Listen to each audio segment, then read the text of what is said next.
Olá pessoal, mais um vídeo destinado a conhecer dicas do Ministério Público da União, tá certo? Vamos falar nesse vídeo do Conselho de Assessoramento Superior do MPU. Pois bem, esse órgão, ele cai em 3 assuntos em prova. Cai com relação às suas principais funções, cai com relação à composição deste órgão e, por fim, casos de reunião do Conselho de Assessoramento Superior do MPU. Então, neste vídeo, vamos falar com relação ao Conselho de Assessoramento Superior do MPU. Vamos lá em tela? Temos aqui o Ministério Público da União. Como já vimos, ele se divide em 4 ramos: Ministério Público Federal, Ministério Público do Trabalho, Ministério Público Militar, Ministério Público do Distrito Federal e Territórios. E existe aqui um apêndice, o Conselho de Assessoramento Superior do MPU. A nossa dica vai com relação a este órgão aqui, tá certo? Vamos conhecer esse órgão. Olha só, o Conselho de Assessoramento Superior do MPU, como eu falei, tem 3 assuntozinhos que caem em prova com relação às suas funções, à composição e às reuniões. As funções são escritas no artigo 30 da Lei Complementar 75.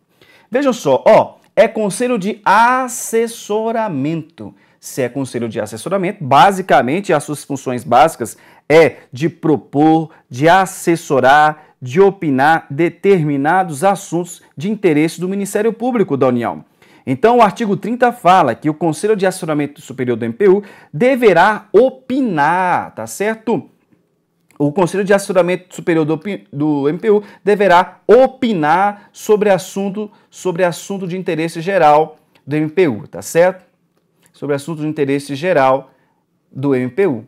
Aí, o próprio artigo 30 dá alguns casos específicos, por exemplo, opinar sobre o projeto de lei de interesse comum do MPU, a organização e funcionamento do Ministério Público da União, opinar sobre a proposta de orçamento do Ministério Público da União, opinar sobre vencimentos e a remuneração dos servidores do Ministério Público da União, e dentre outros assuntos. Então, basicamente, a função base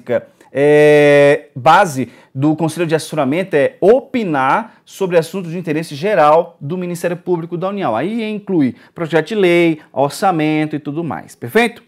A composição. A composição é simples, tá, pessoal? Artigo 28 da Lei Complementar 75 fala que compõe o Conselho de Assessoramento quem? O Procurador-Geral da República, PGR. Quem mais? O Vice, PGR.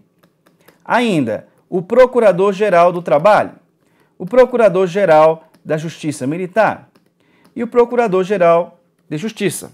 Repare, pessoal, que a composição basicamente vai ser o chefe da MPF, o chefe da MPT, o chefe da MPM e o chefe da MPDFT, mais um indivíduo, quem? O Vice-Procurador-Geral da República. E normalmente, quando cai em prova, sempre esquece do vice. Se esquecer do vice, está errado, ok? Diz o seguinte: o Conselho de Assessoramento poderá propor aos diferentes conselhos superiores medidas uniformes para todo o Ministério Público da União, tá certo? Com relação às reuniões serão convocadas pelo próprio Procurador-Geral da República e qualquer membro poderá solicitar a reunião, tá certo? Então, quem convoca? O PGR, qualquer um poderá solicitar. Vamos ver uma questãozinha que já caiu com relação ao Conselho de Assessoramento? Cabe ao Procurador-Geral da República apresentar a proposta orçamentária do MPU. Isso aqui está certo, perfeito? Dentro do nosso curso de legislação aplicada, o curso completo que tem do Gran Cursos, nós falamos muito com relação a essas funções do Procurador-Geral da República, tá certo? Aí fala o seguinte, apresentar a proposta orçamentária do MPU, que é feita com base na compatibilização dos anteprojetos originários dos diferentes ramos da instituição e é objeto de avaliação obrigatória do Conselho de Assessoramento Superior do MPU. Veja só, nós vimos aqui que existem 4 ramos, tá certo? Então, o MPF elabora a sua proposta de orçamento, aqui também vai elaborar a sua proposta de orçamento, o MPM elabora a sua proposta de orçamento e o MPDFT elabora a sua proposta de orçamento. Essas propostas serão consolidadas aqui em cima, serão consolidadas no MPU, tá certo? Então, antes que o PGR encaminhe e envie a proposta orçamentária do MPU, o que ele tem que fazer? Convocar o Conselho de Assessoramento Superior do MPU.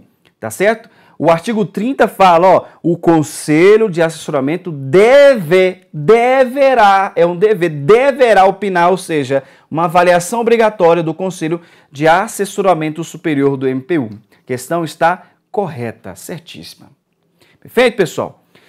Questão número 2 fala o seguinte: assinale a alternativa incorreta. Incorreta. Diz o seguinte, ó, letra A. O Conselho de Assessoramento Superior do MPU é composto apenas, vamos lá, pelo Procurador-Geral da República, PGR, está aqui, perfeito, que o preside, maravilha. Pelo Procurador-Geral do Trabalho, vamos colocar aqui, ó, PGT. Pelo Procurador-Geral da Justiça Militar, perfeito, PGJM também está aqui. E pelo Procurador-Geral de Justiça, ó, o PGJ.